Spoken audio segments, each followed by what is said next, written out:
I started riding horses from the time I was 3 years old. I always was real into horses. None of my family members ever rode, ever had horses, but something about them just drew me to it. So I've been riding and taking lessons since I was 3.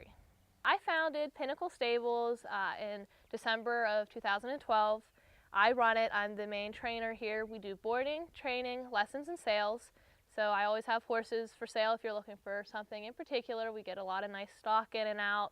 I work with a lot of problem horses, behavioral issues, starting colts that have never been ridden before, and of course barrel racing and a lot of competitive trail work is mainly what I specialize in. We do beginner lessons.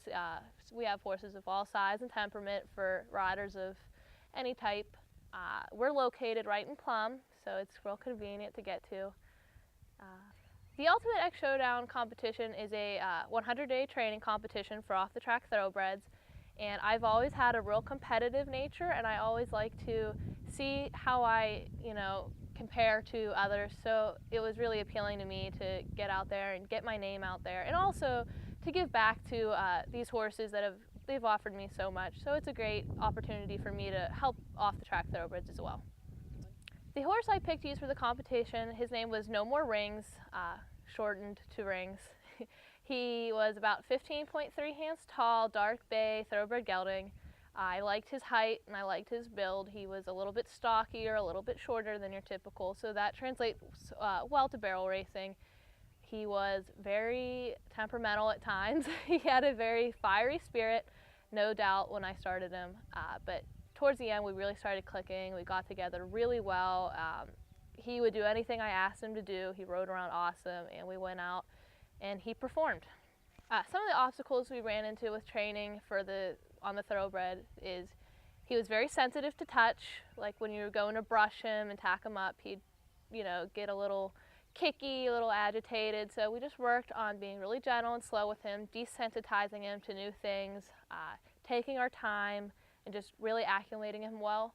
He also, when we'd haul him to barrel races, when the other horses would run in and out of the chute, he'd think he was back at the racetrack and he'd try to take off. So we did a lot of hauling and a lot of patience training, letting him know that when the other horses go in and out of the arena, it didn't mean he had to run every time. The freestyle routine, we had a 5-minute freestyle we had to perform, which was played to music, so that was really exciting to put together something that would get the crowd excited about the event.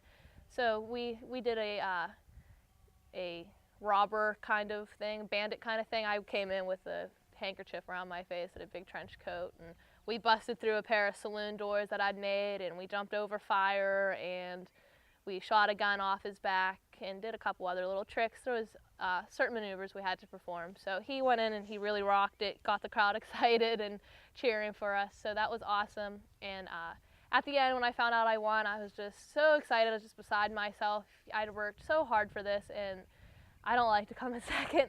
So, hearing that we'd come out with the win was just the best feeling I could have ever had.